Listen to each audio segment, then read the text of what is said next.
So one of the biggest problems that you are going to have to deal with as a researcher or a scientist or a PhD or whatever is getting your research data to work, to getting the thing that you're working on to actually show supporting results to the ideas that you had before. And I'm going to tell you something that's a little different with this. And it's probably going to be very helpful for you because it was a real change in my mindset. And it really, really helped me out to figure out how to deal with research data. Sorry, it's a little windy. Research data that doesn't work that well. So if you don't know me, I'm Professor Maslach. I'm Associate Professor of Innovation Strategy and Entrepreneurship.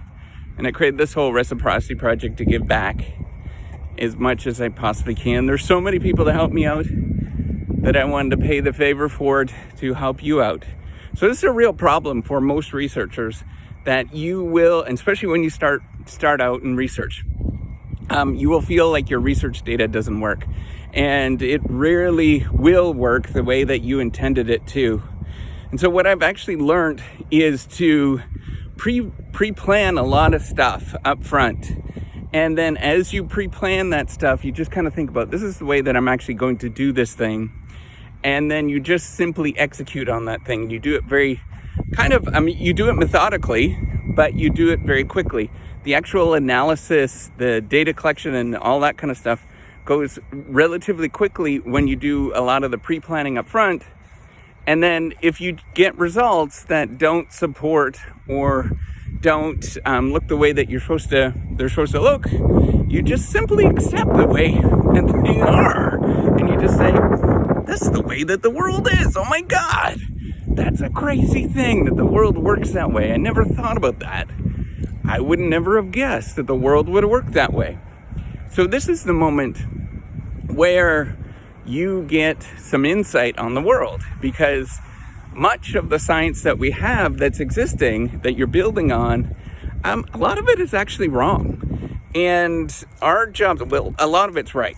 So a vast majority of it's right. I better put a pretense over that, a clarification. But there is stuff that's actually wrong, because the way that we build models are usually really simple. They're very simplistic, and they're built on things that don't reflect reality. And when you actually go study those things and you look at real data of people doing real things, it's often a lot different than what the world looks like compared to what we imagine it to be in the literature or in the scientific research that is pre-existing. That's what research is. When you bump against the wall where the world is different than what we thought it was, it wouldn't be interesting. There'd be nothing to really see if every time that you hypothesize something or every time that you go explore something, that it's exactly the way that the world actually is, that it was sort of proclaimed before. That's where the true breakthrough, the discoveries, the amazing insights happen. When you actually do research and you go through and you find something that you're like, oh gosh, that didn't work the way that I intended.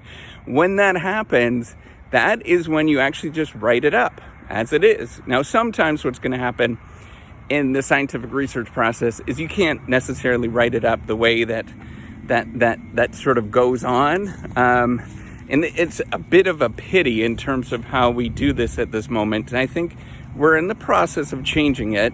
And the reason is because we have page constraints and how much we can write.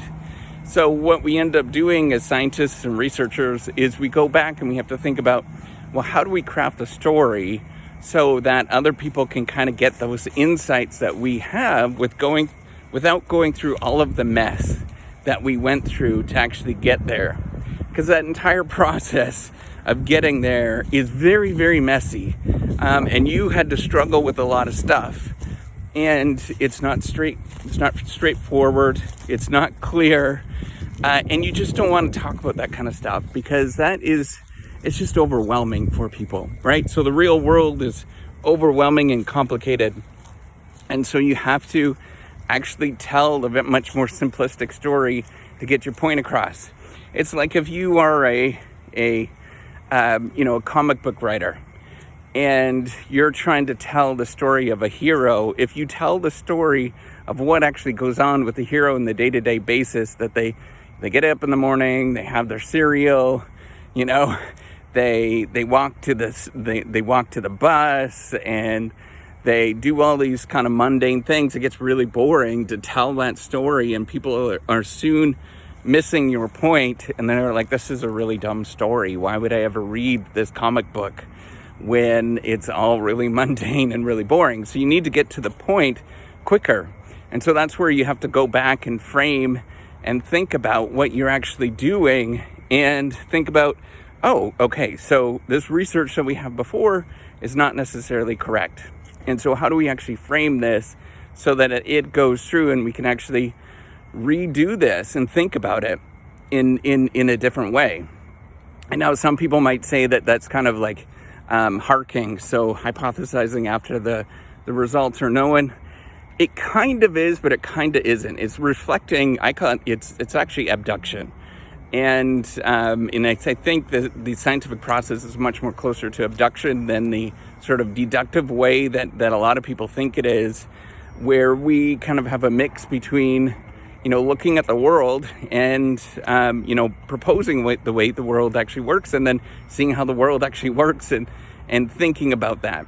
So if you are going to do sort of strict hypothesis testing after that, I'd encourage you to come up with another experiment that sort of tests that new insight that you had in maybe a different area or something along those lines, or not necessarily an experiment, but to test it to see if we can validate what you actually found and see if it's actually valid in different areas. So if your results are not being held, or the research data looks like it's not working, don't get stressed out about it, is what I'm trying to say. It's the natural process of science, and just be okay with it, and be okay with yourself when you actually come up with that, and just say, this is what the data is, and be okay with the fact that the data is that. All right, give me a thumbs up if you like this video. Do subscribe to the YouTube channel. Take care, and have a wonderful day. Bye.